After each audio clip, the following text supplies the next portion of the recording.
प्रिय विद्यार्थी, good morning. Online classes में आपका हार्दिक स्वागत है।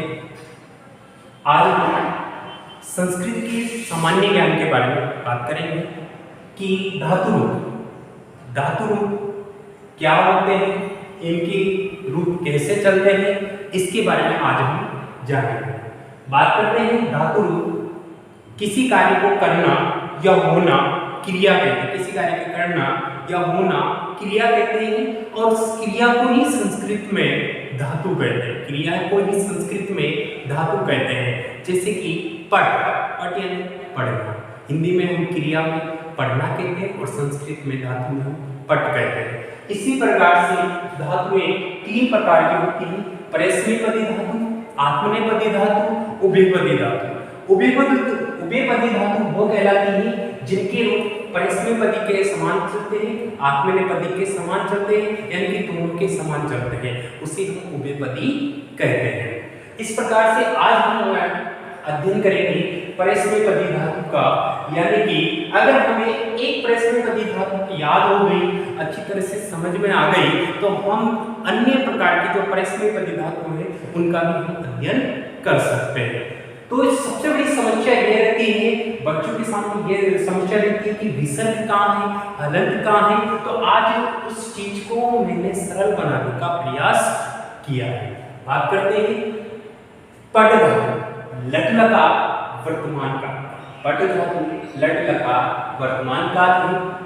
बात करते हैं लकार कितने होते हैं। संस्कृत में लकार 10 होते हैं। संस्कृत में लकार 10 होते हैं, लेकिन हम परीक्षा की दृष्टि से 5 लकारों का वर्णन करेंगे।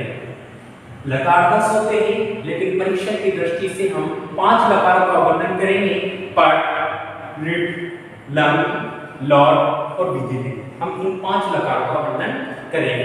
पुरुष 3 होते हैं। प्रथम पुरुष, इसे हम अन्य पुरुष भी कहते हैं। मध्यम पुरुष, उत्तम पुरुष। उत्तम पुरुष होता है कहने वाला, मध्यम पुरुष होता है सुनने वाला, प्रथम पुरुष होता है जिसके बारे में कह रहे हैं या अन्य, वो होता है प्रथम होता है अन्य पुरुष।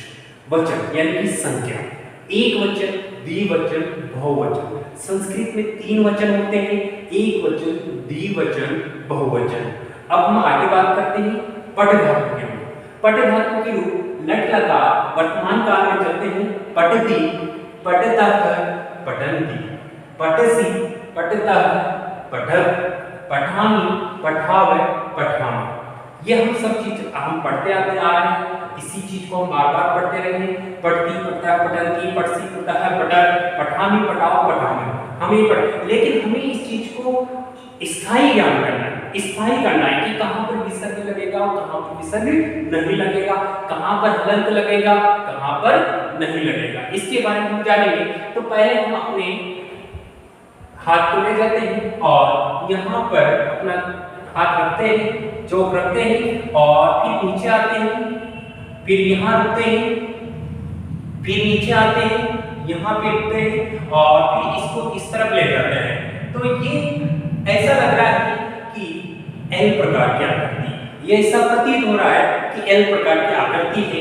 तो जो एल प्रकार की आकृति बनती है वहीं पर क्या लगता है? विसर्ग।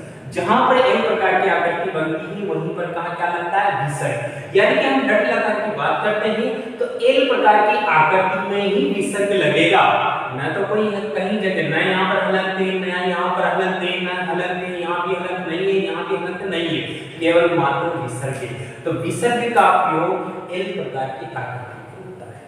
तो एल प्रकार के आकृति में विसर्ग का प्रयोग कहाँ होता है? तो प्रथम पुरुष, इसे हम अन्य पुरुष भी कहते हैं, इसके द्विवचन में, मध्यम पुरुष इसके द्विवचन में, उत्तम पुरुष इसके द्विवचन और बहुवचन में। इस प्रकार से हमने एल प्रकार की आकृति से जाना है कि लट लकार में कहाँ-कहाँ विसर्ग लगता है।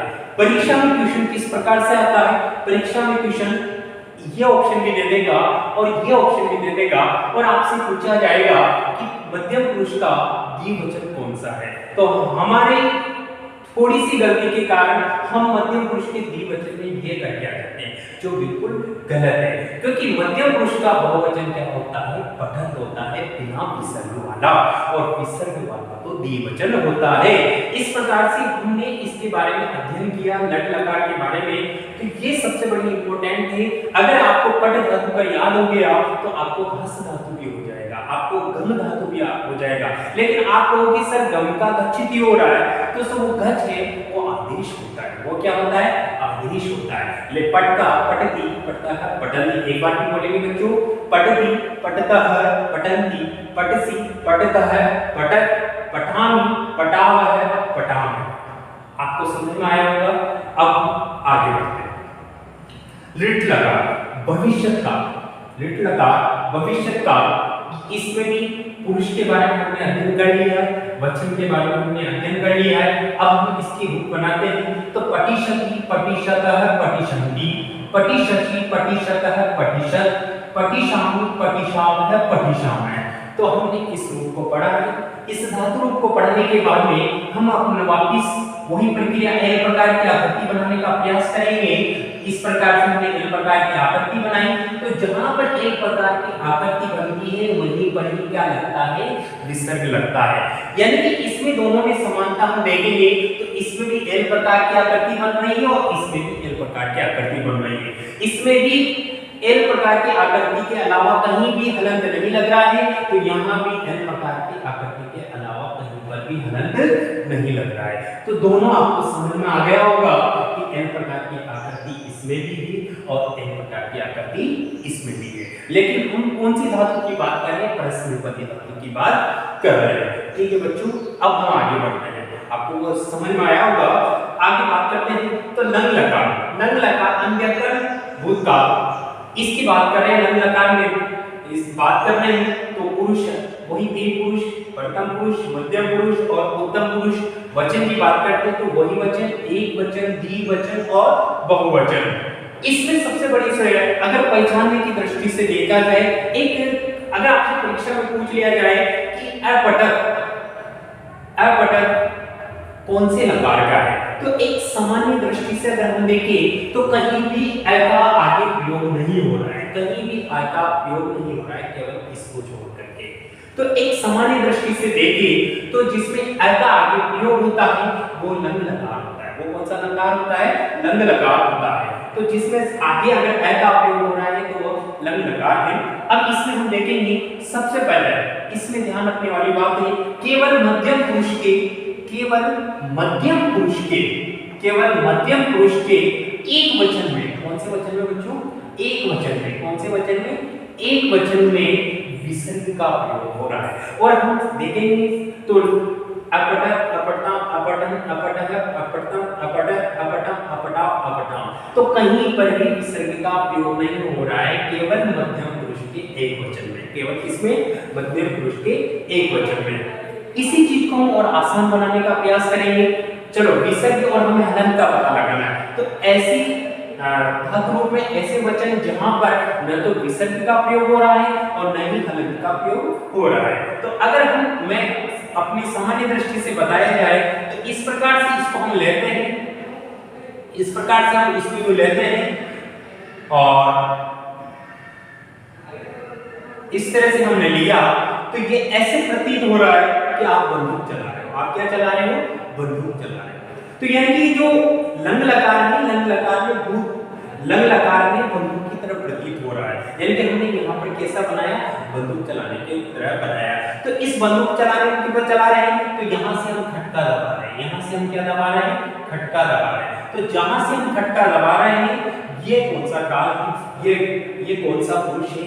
मध्यम पुरुष का एक वचन। तो यहाँ पर मात्र विसर्ग लगता है, यहाँ पर हलंत लगता है, यहाँ पर हलंत लगता है, यहाँ पर हलंत लगता है, यहाँ पर हलंत लगता है और यहाँ पर हलंत लगता है।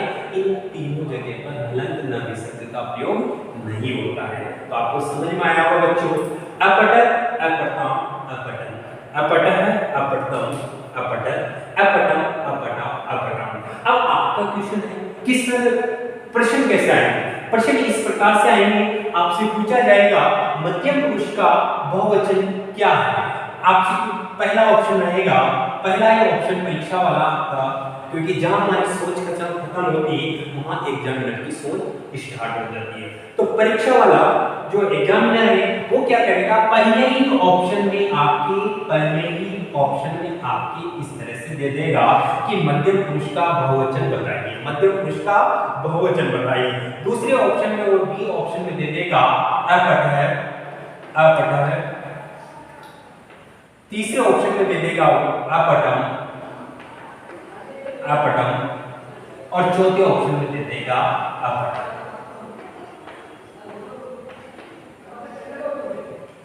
तो जैसे ही हम उसने पूछा है कि मध्यम पुरुष का बहुवचन बताइए, तो हमारा ध्यान डायरेक्टली जैसे हमने पहला ऑप्शन देखा, पहले ऑप्शन को हम टिक कर देते हैं और कहते हैं ये सही है, लेकिन हम आगे वाला ऑप्शन नहीं पढ़ते हैं, ना हम विसर्ग का देखते हैं ना हलन का देखते हैं। इसी की दृष्टि से, इसी के कारण मैंने आज ये बनाने का प्रयास किया है। तो अपठः इसमें तहलंत है, जिसमें तहलंत आ रहा है, अपठः में तहलंत आ रहा है, तो ये हलंत वाला बात करेंगे तो प्रथम पुरुष एक वचन है, प्रथम पुरुष एक वचन है। और जिसमें हलंत नहीं आ रहा है ये मध्यम पुरुष का बहुवचन है।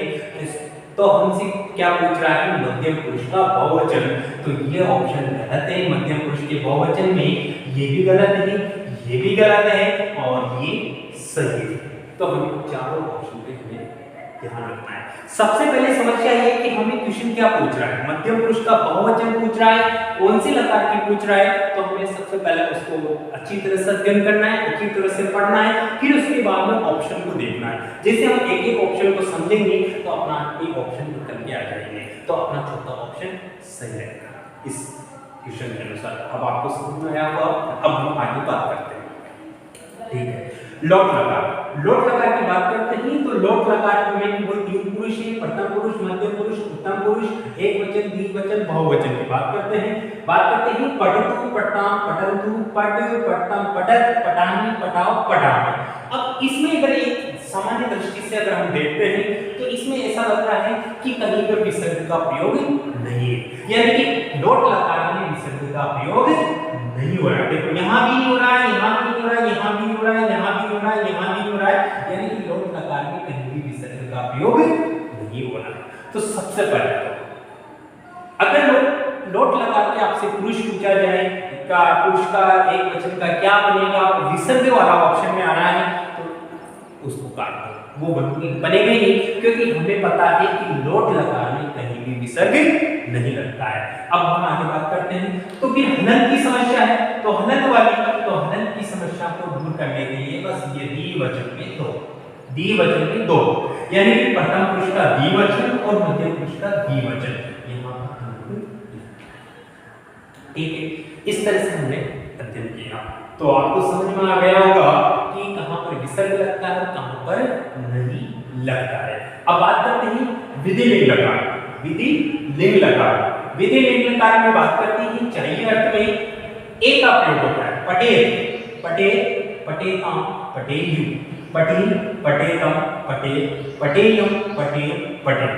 तो विधिलिंग लकार विसर्ग का प्रयोग कहां होता है, प्रथम पुरुष के बहुवचन में और मध्यम पुरुष के एक वचन में, प्रथम पुरुष के बहुवचन में और मध्यम पुरुष के एक वचन में। तो इस प्रकार से हमने जाना है। अगर बात करें तो ये हलंत है, यह हलंत है, तो हमें क्या ध्यान रखना है, पठेल प्रथम पुरुष का एक वचन है, पठेल हलंत वाला है, ये है मध्यम पुरुष का बहुवचन है, ये बिना हलंत वाला है। तो इस प्रकार से हमने देखा है। तो हम वापस इस चीज को रिवीजन करते हैं, इस विषय वस्तु का अध्ययन करते हैं। तो विषय वस्तु का अध्ययन करने के लिए हमें अगर मैं आपसे क्वेश्चन पूछ रहा हूं कि लट लकार में विसर्ग के लिए कैसी आकृति बनती है, एन प्रकार की आकृति बनती है।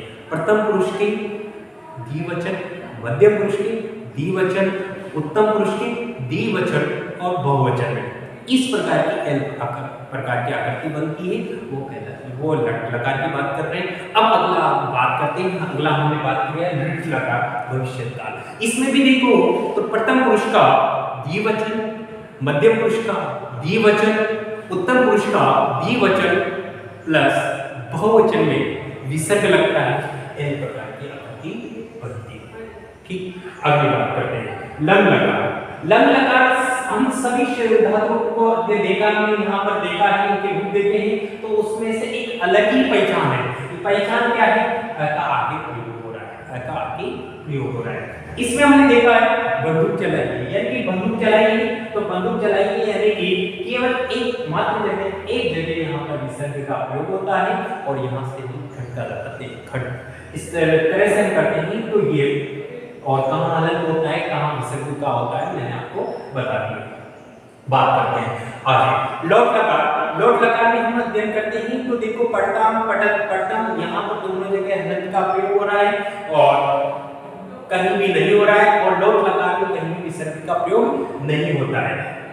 इसी विधि लिंग लकार की बात करते हैं, तो विधि लिंग लकार में भी यहाँ पर प्रथम पुरुष के बहुवचन में विसर्ग का प्रयोग होता है और मध्यम पुरुष के एक वचन में विसर्ग का प्रयोग होता है। तो अब मेरा कहना है कि अगर आपको पट धातु के लिए याद हो गए तो आपको गम धातु की भी याद हो जाएगी, आपको हंस की भी याद हो जाएगी। देखो अगर मान लो समझाने की दृष्टि से देखें तो हंस प्लस अति, एक समझाने की दृष्टि से अगर हम आपको बताएं हंस प्लस अति, तो हंसती हंसतः हसंती, हंससी हंसतः हसत, हसामी हसावर हसावन।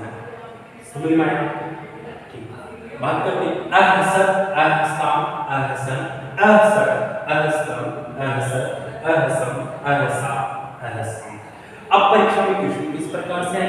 परीक्षा में क्वेश्चन मैं आपको बार बार कह रहा हूं, आपसे विसर्ग, आपसे हलन, इस प्रकार के क्वेश्चन चाहे फर्स्ट ग्रेड का एग्जाम हो चाहे सेकंड ग्रेड का एग्जाम हो, सभी परीक्षाओं में इस प्रकार के क्वेश्चन आते हैं और वह हमें याद करना बहुत जरूरी है। धन्यवाद।